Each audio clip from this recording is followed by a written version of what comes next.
Hello, people. Can you hear me? As usual, I'm going to present the topics here, and if you have any questions, uh, just post here in the chat, and I can check them and answer. And as you know, we have a delay, so I'm not going to answer the questions right away, but I'm going to read them, and then I can answer that, okay? Hey, Antonio. So today we are going to discuss those topics, layouts, delegates, and segues, right?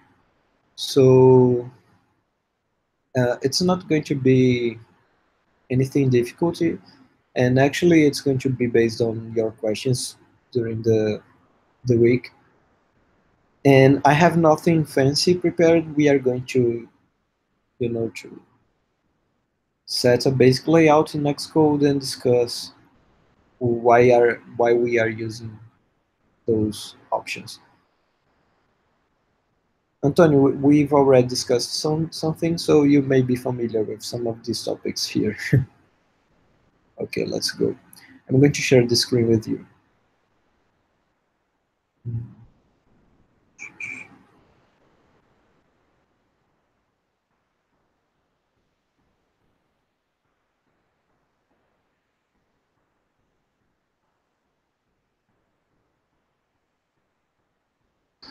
Okay, here's, let's see if it's going to work. Okay, yeah, it's working. So, first we are going to discuss how to set some constraints and why we are using these choices, right? It's going to be something like this. Let's do something similar to the Pitch Perfect project, right? So first, we're going to take a stack view. I don't recall Pitch Perfect perfectly, okay? So I'm just going to do out of my head here. Let's just set the, oh, it's not going to, okay. Yeah, sometimes I forget these things. But yeah, let's set some constraints for this view. Something like maybe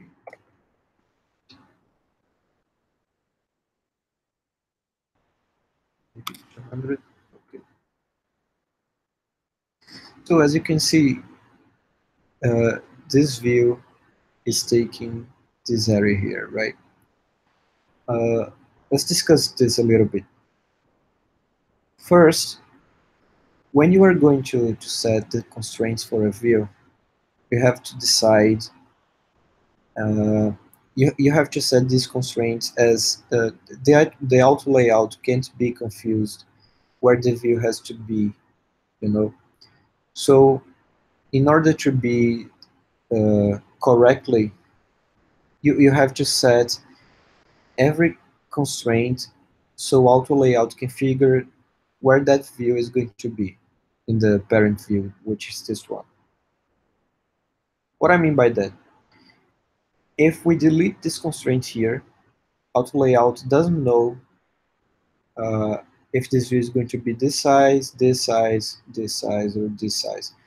So I think Xcode and auto layout is going to assume it's going to be 0 size, right? Because we are not setting anything about the height. So what we could do is set a height. It's another option. So let's say 200, for example. You see, now there is no problem because we have set a height of 200, and we can increase this height here.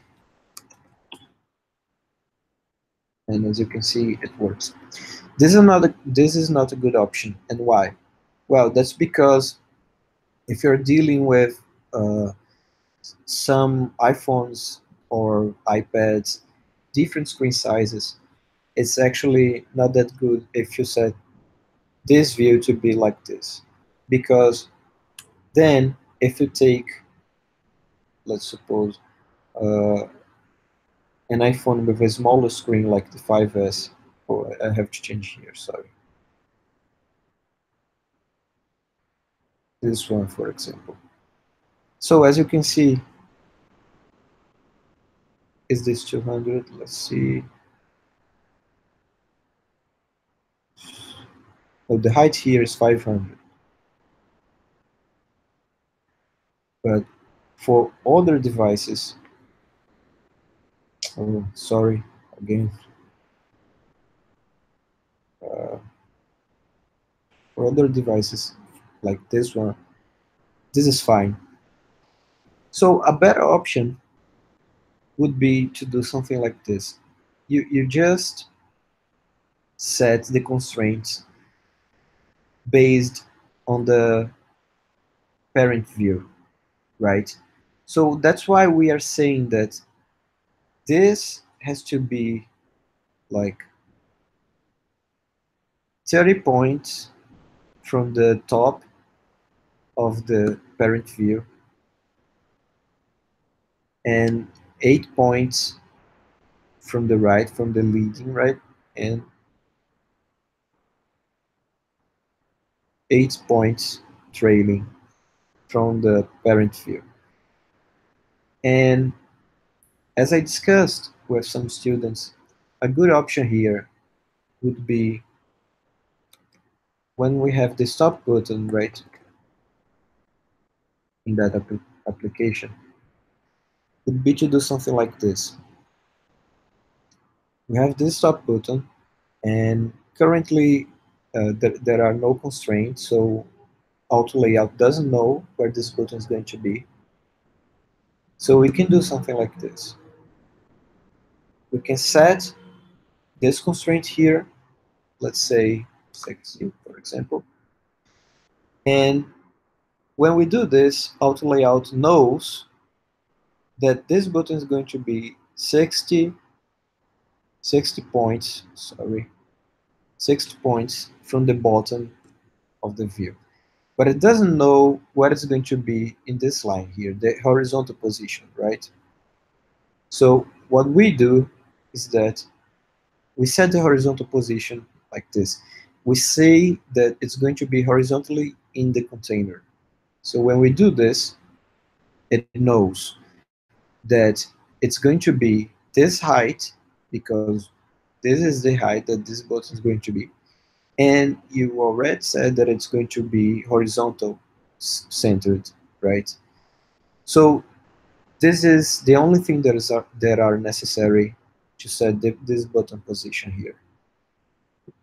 About this one, uh, you have to say, you also, I have to say, this has an intrinsic value for the height, right? So you don't have to actually say the button height and width like this. Uh, you can, but you don't have to say something like this. If you do something like this, then you have a button with those measures, but it's optional in this case because they have an intrinsic size, right? But here you have to set more constraints because this view has no intrinsic size, right? So what you have to do is set 4 constraints to inform where this view is going to be in the parent view, this view, and also the size of this view. So what you could do, you have like many options, but I'm going to show 2 options here. You could set 4 constraints like this here, right? The space between the views, or you could do something like this. Let's delete this one. Okay. So we have this constraint and this constraint, right? Which are these two here. And we can say the size of this and set. Let's do something like this. Yeah.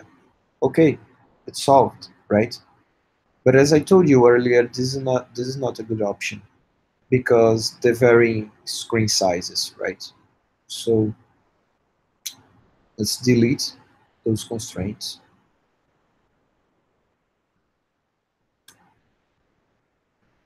And a good option for a varying screen size is something like this. So this is correct. And what is this doing? This has a spacing from the top and left and right, and from the next view in the bottom, which is button. So why this is a good option? This is a good option because actually you have no risk of this button not appearing in the screen. And why is that? Because this button is, oh my god, yeah, this button is 60 points from the bottom of the screen. Okay, so if the screen shrinks in size, this button is going up, and this is always going to be 120 points away from button. So let's check it out here, changing. As you see, the problem here is that this view is going to be way smaller, but all your views are going to appear. So this is a better option, but you have to consider this, like you have to consider this distance here when you're dealing with smaller screen sizes. If I'm not mistaken, the project, the Udacity project, actually has a wrong constraint about in this button here. So some projects don't show the button, right? The button doesn't appear in the proper place. So you can correct this by saying that this button has to be some distance from the bottom, and then you just set this distance from the button to the stack view. Okay, right. So now let's see if the stack view is the correct one. Yeah. So let's do this really quickly here. Stack 3 horizontal.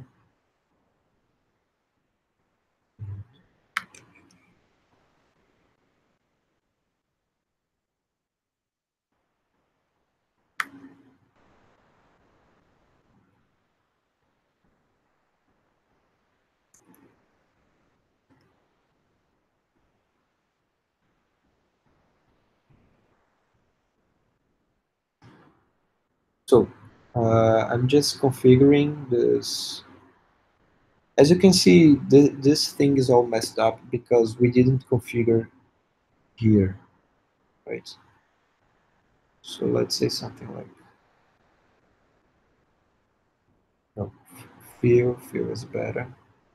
And spacing, no, sorry, feel equally. Yeah, I should have changed this before copying.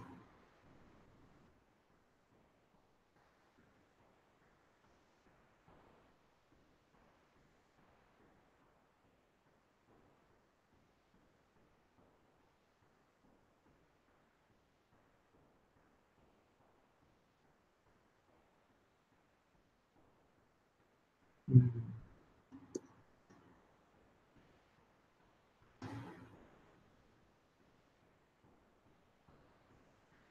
I think there is a mistake here.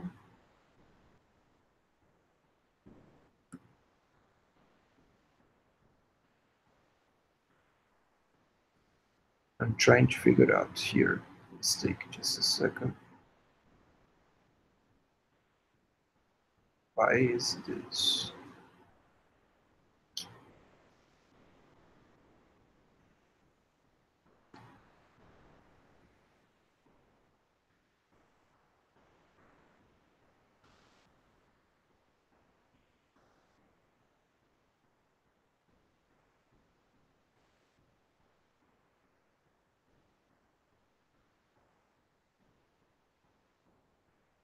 No, it's correct here.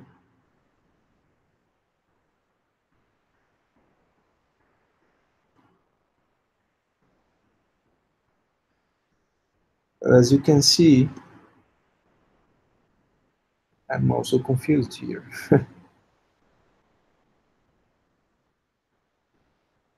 What I don't understand.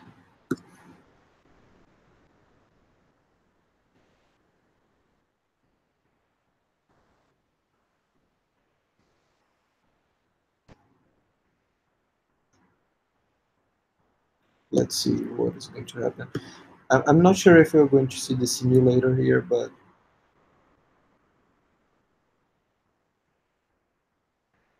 let me just see if this is working as I imagine. Oh my god, what did you do?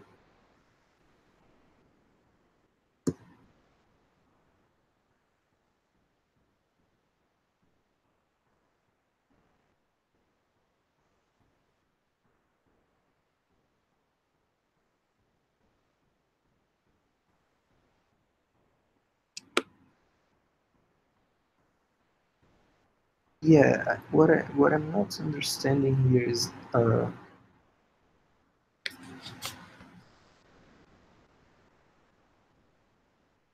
these buttons should be bigger, actually. Oh, sorry. What is this?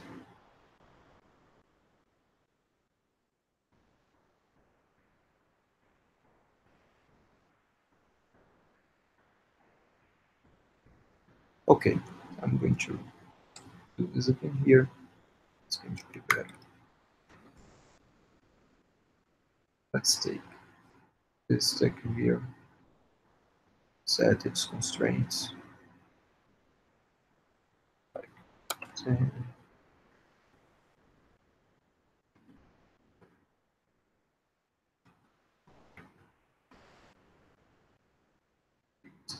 Here, this one.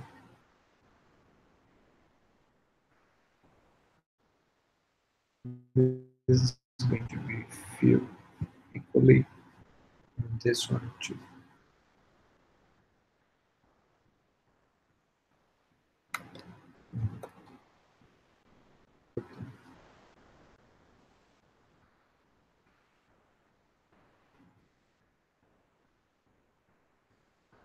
Yeah.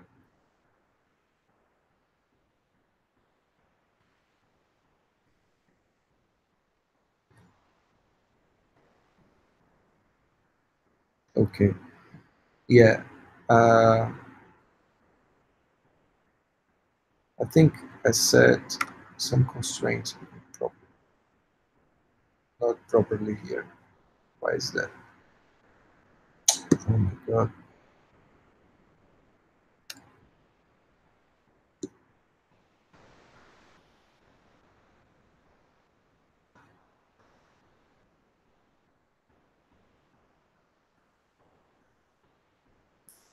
Let's put this button back here.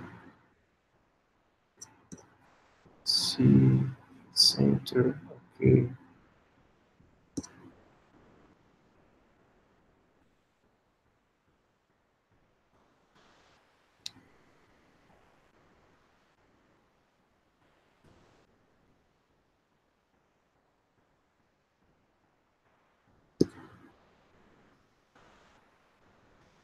Let's try to do the other way. Vertical space. Yeah.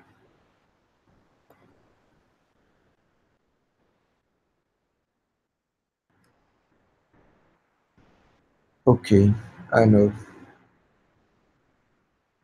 the height of this button. Yeah. Oh, sorry about that. Took me a while. Well, but this is important, so you realize how this thing works. So let me explain what was happening. Auto layout didn't know this button size, right? The height of this button.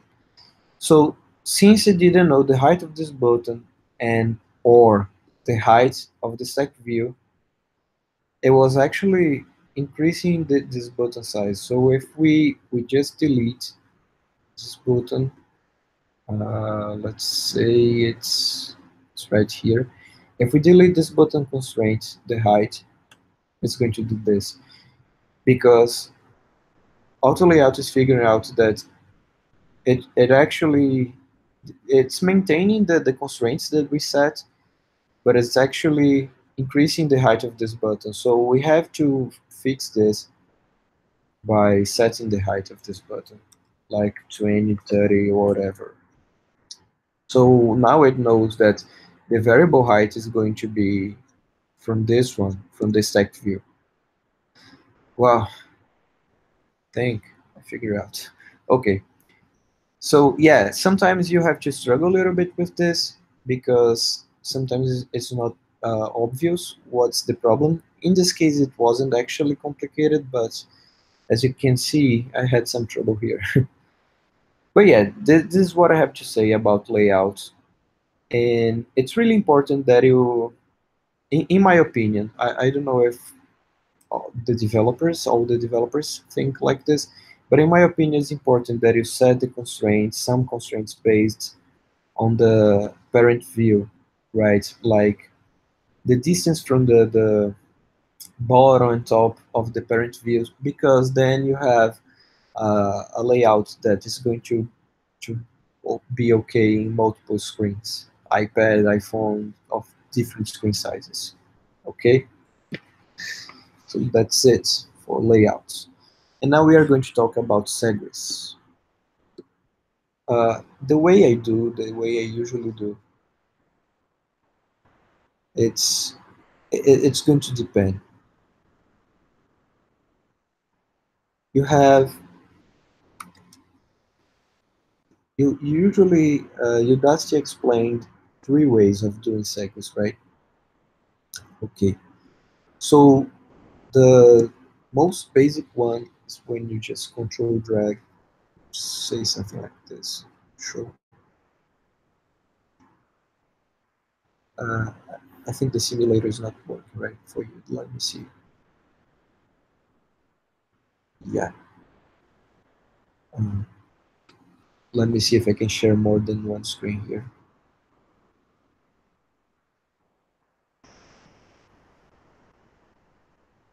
No, I'm sorry. But yeah, I can share the simulator here. Okay. Oh yeah, I didn't put anything in the other screen, so we just can see what's happening. Hmm.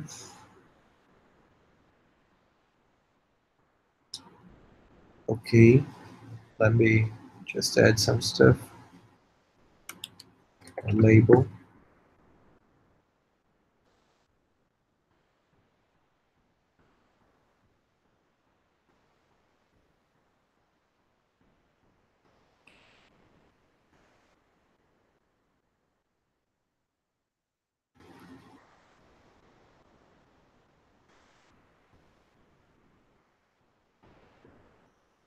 Okay, let's see now.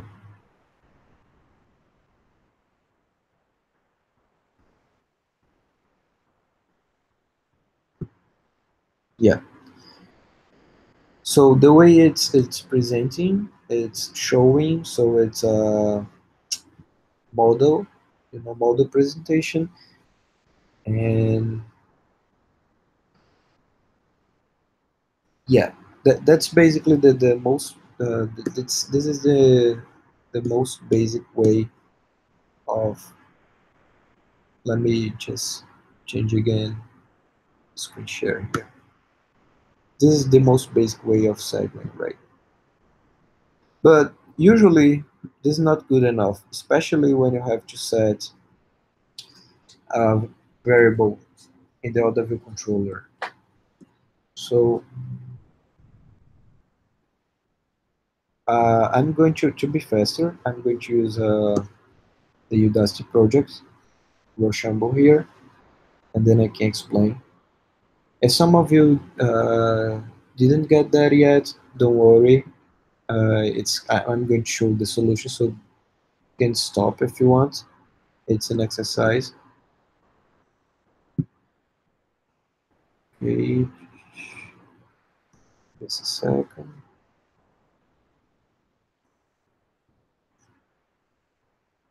Let's see if it's working for you.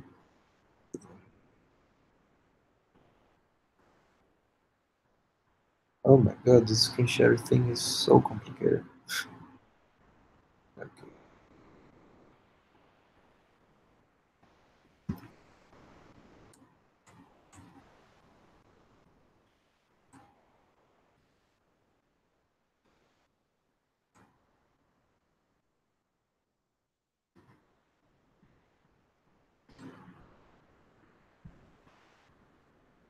Okay. So I'm going to explain what's happening here, but probably Udacity explanation is better than mine. So remember to watch the videos.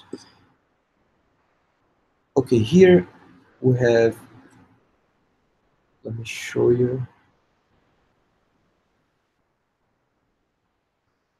When you tap a button, when you tap the rock button, it's programmatically showing this results view controller. You set the identifier of the view controller here.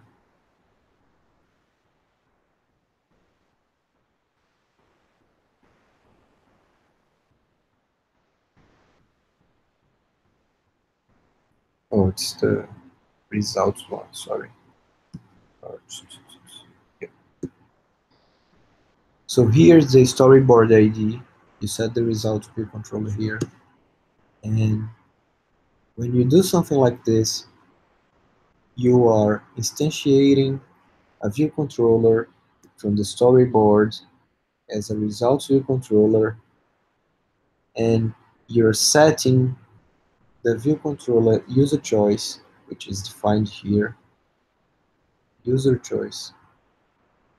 You're setting that. So when you present a view controller, which is this one here, it's actually with the user choice already set, right? So that's why it knows what is going to present. Another option is to perform a segue. This is the programmatically thing that Udacity says, but of course you can do this entirely programmatically without using storyboards. This is way more complicated for now, so we're not going to discuss this today, but maybe in the future when you are more used to this stuff. Okay. So here we are using the play paper to perform a segue. And the segue with this identifier was set in the storyboard. Here, this is the segue. What this segue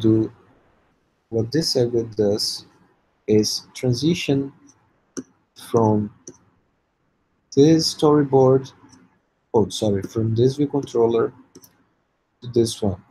And let's see, here's the identifier, the segue identifier, the storyboard. And that's how you say to perform a segue, right?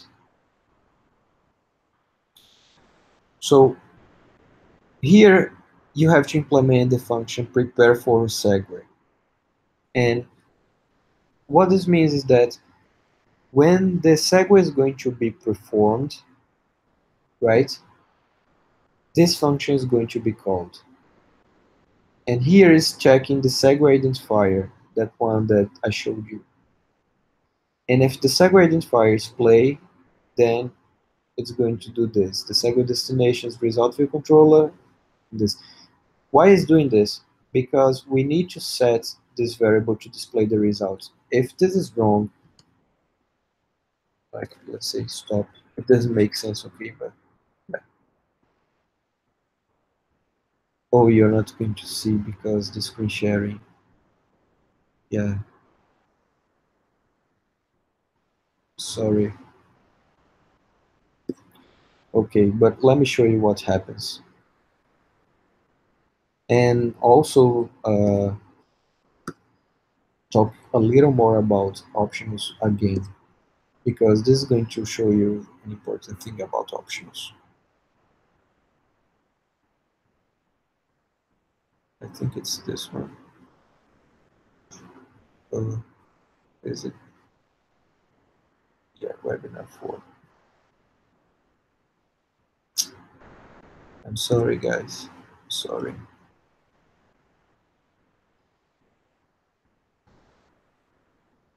Let me put the correct choice here. It's the iPhone XR.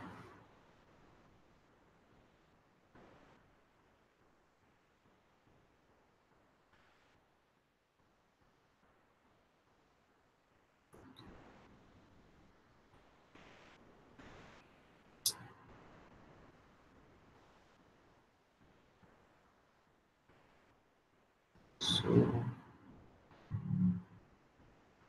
yeah, I think now it's going to work. Okay, so let's choose this. This is what happens. The app crashes.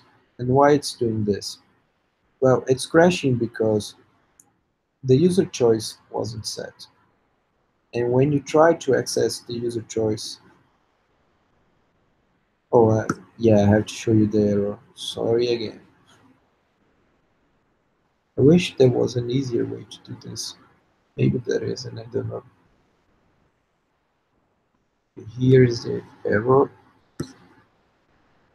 So fatal error, unexpectedly found nail while implicitly unwrapping an optional value. And that's why this can be dangerous, using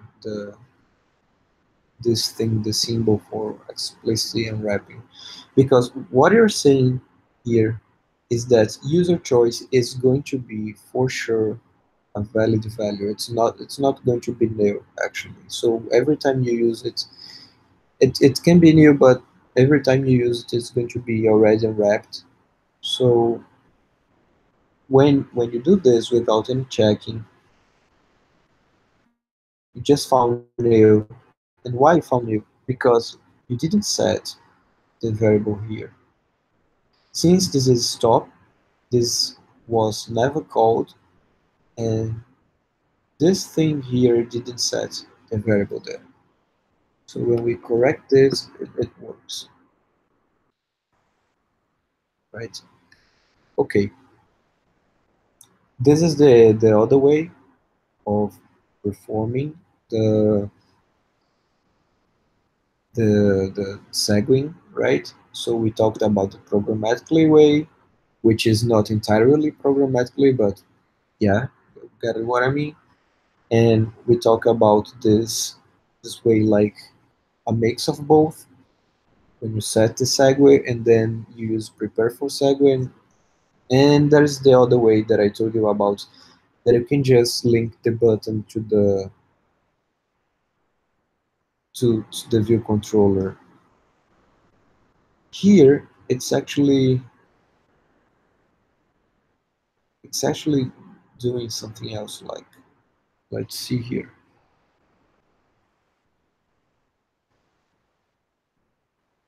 Oh, this is the other one there.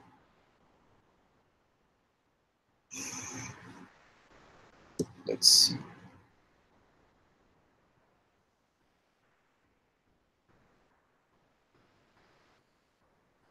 Play paper. Yeah, it's this one. It's going to perform the segue. Rock is the programmatically rate. see, play rock. As you can see, it's this one, and now the last one, scissors. So as you can see, the action here is actually a triggered segue, which I think it was triggered like doing something like this. Uh, what is the segue? It can't. Let's. Oh, sorry. Scissors. Let's. This. Yeah.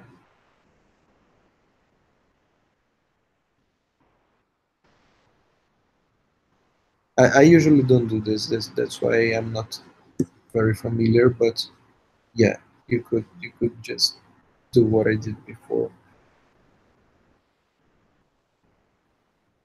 Sure. So here's the segue again, and does it appear? Oh yeah, the segue is here, and we have to go ahead and fire again. But I think this is different. This is showing, and the other one was something different. Let's see. It's presenting, but that's the only difference. Well, that's it. I'm not.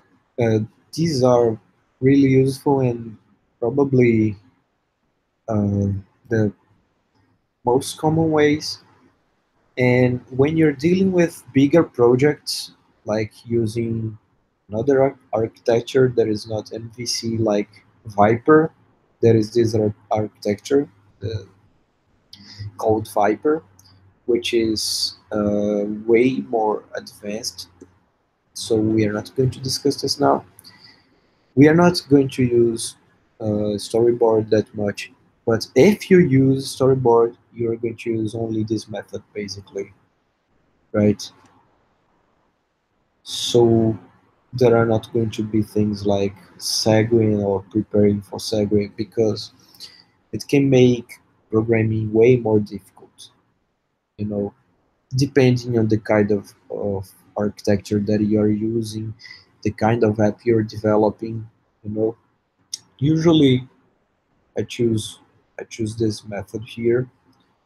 I really like it, and yeah, that's it. Just again, if you have any questions, let me know. So finally, we are going to talk about delegates. I've already talked a little bit about delegates when I was explaining protocols in Swift, and delegates is something that it's not complicated, but it was for me a little bit different from the things that I was used to, so it can be confusing for some people, but it's actually pretty simple. Uh, let's let's see. I think I'm going to use the. Let me think a little bit here.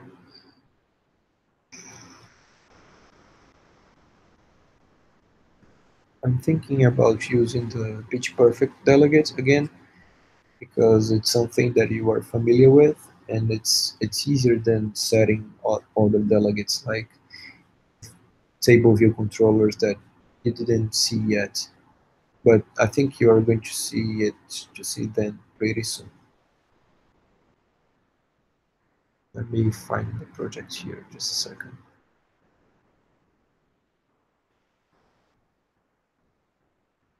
And I think I'm going to use my version of Pitch Perfect.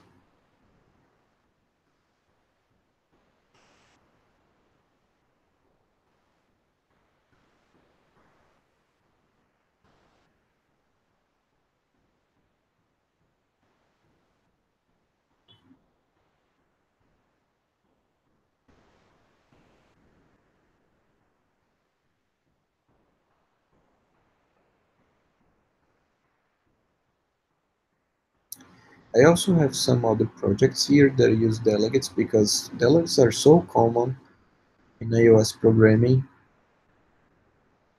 but I'm not going to show them right now because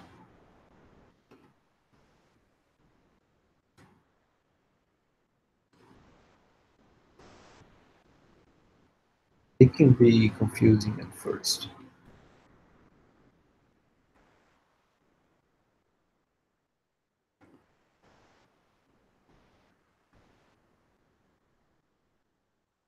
Since completing is not working here.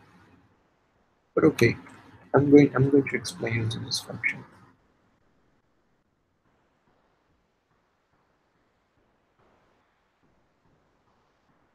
Let me show you the correct screen. Oh, you are already seeing it? No, sorry.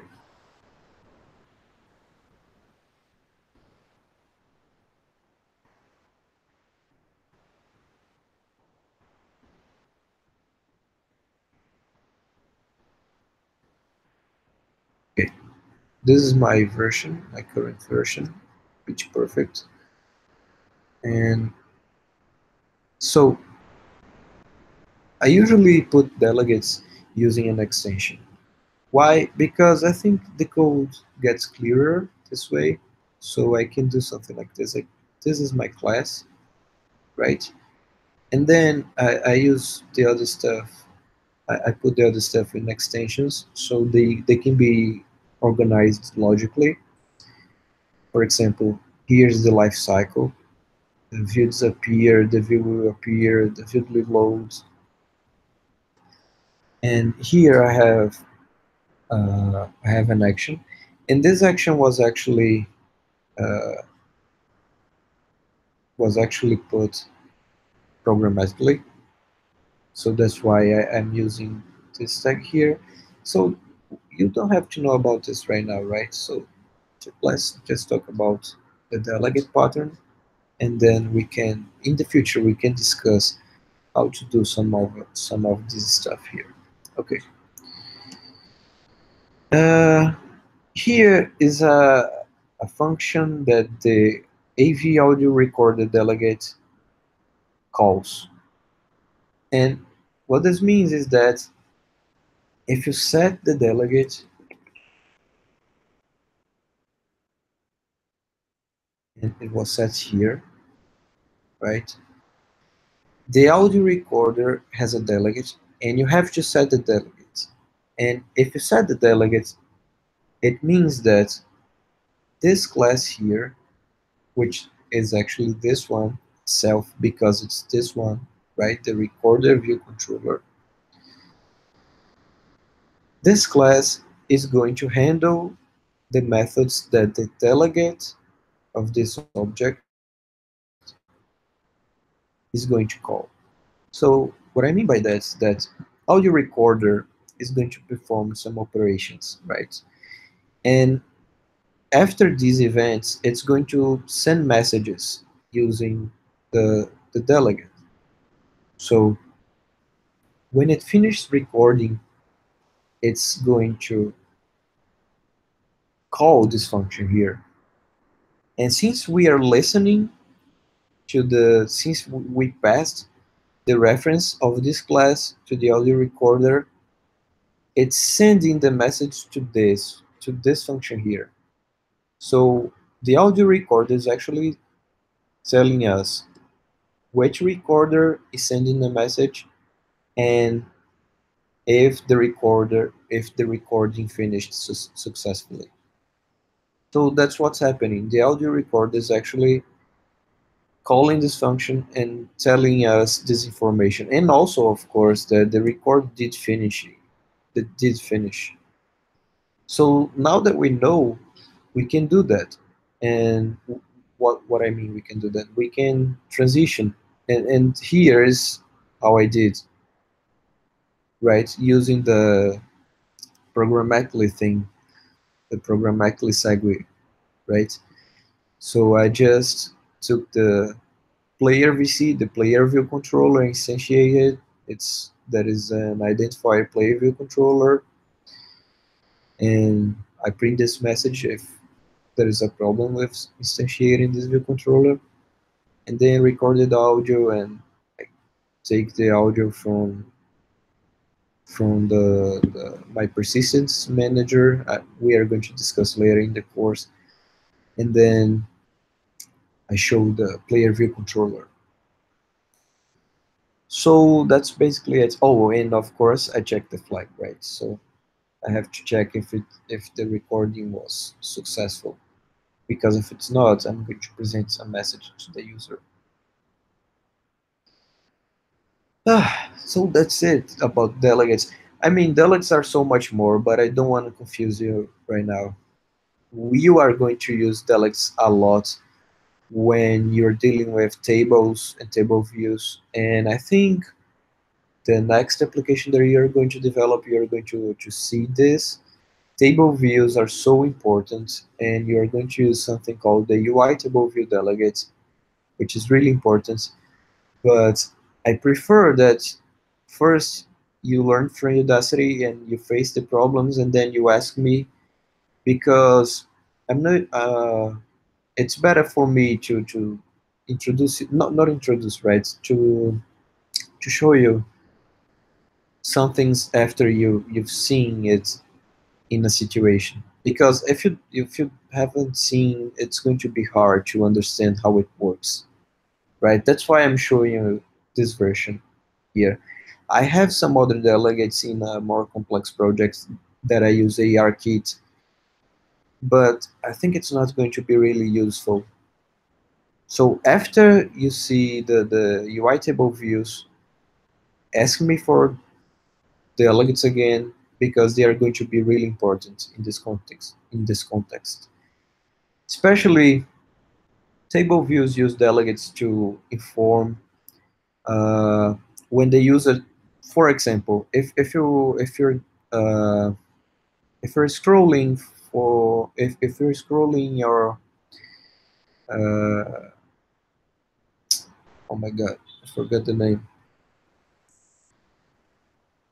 your phone, phone numbers, like recent phone numbers in your phone, that's a table view. And when you select a cell, which is a phone number or a contact, oh yeah, contact list. That's what I meant to say. So when you select a contact, this is going to be informed to the view controller using a delegate. It's like the table view is going to send a message saying, oh, the user touched cell X. I don't know, cell 3 or 4, you know? And that's why you have to understand the delegate pattern, because it's really useful and it's really important. So we only have 10 minutes, and that's what I have to say about this stuff here. If you have any questions, that's the moment. And if not, some people just watch the video later and they send me direct messages. That's it. I can answer every question via direct messages if you want. I'm going to wait a little bit here while I close all this stuff. And if there are no questions, I'm going to end the webinar for today.